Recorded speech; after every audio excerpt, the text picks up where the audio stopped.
I once heard a young man say that he loved a young lady, but he didn't know why he loved her. He said, do I love her because she allows me to be physical with her? Or do I love her because I loved her? And then he said, you see, in a guy's mind, uh, it's when a young lady allows us to be physical, it clouds things in our mind. Some of us have been in these relationships for years, and without any commitment on the part of the guy, and we often wonder why.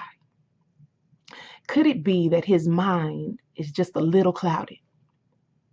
Now, today we are going to deal with a very significant topic. And before I go any further with that topic, I want to urge you, if you have yet to look at my YouTube videos that I've put out on insecurities, one entitled Accomplice to Your Own Misery, and the other one entitled He's a Liar. If you have yet to do that, I urge you now to go and take a look at those videos, because the topic that we're dealing with today is going to be crucial for you to be able to actually perform this topic, for you to be able to not be afraid of rejection, for you to be able to say no, for you to be a secure person.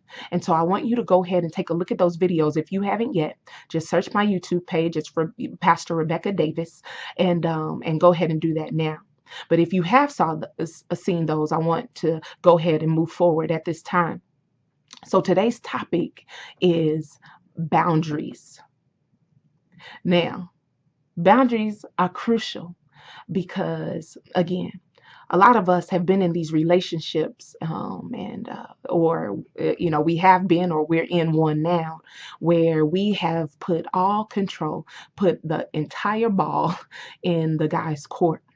He decides when we date. He decides when we become boyfriend and girlfriend. He decides, what is going to happen, when we'll go out on the date, and whatever the case may be. You know what's going on in your relationship, or has gone on in your relationships, and that should not be the case. Remember, last week I said that we have more say so as women than we know that we have. And again, by now, let me just put a pin here. By now, you should have evaluated whether or not you are happy in your relationship, in your current relationship.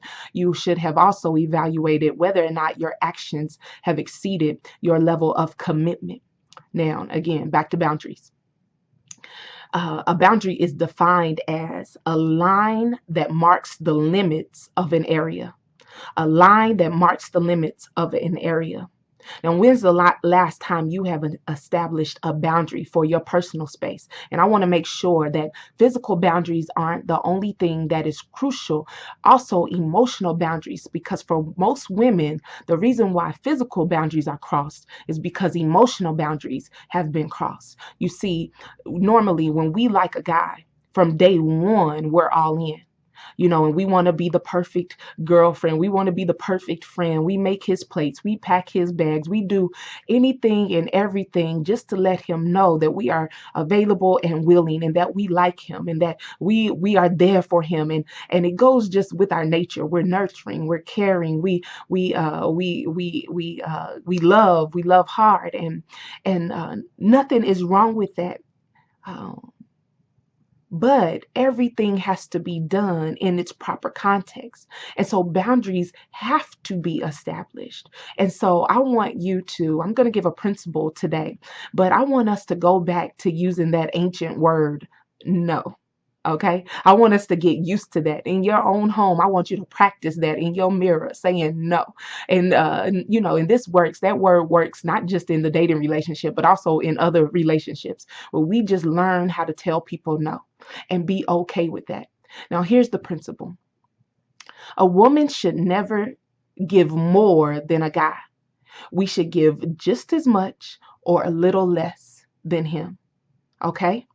Now, and again, what makes that difficult is because we're normally all in, but not anymore. We're going to establish healthy boundaries. We're going to say no when it comes to certain things. I want you to take a look at areas in your friendships, in your relationships, that you can draw a line in. Like, draw a line in how late he calls you. And I know that is an ancient thing, and that might not apply to you, but I'm just using that for sake of example. Draw a line in how often he calls you baby before, and y'all not even dating. Draw a line in how you allow him to touch you, and how you'll allow him to address you. Draw a line in certain areas.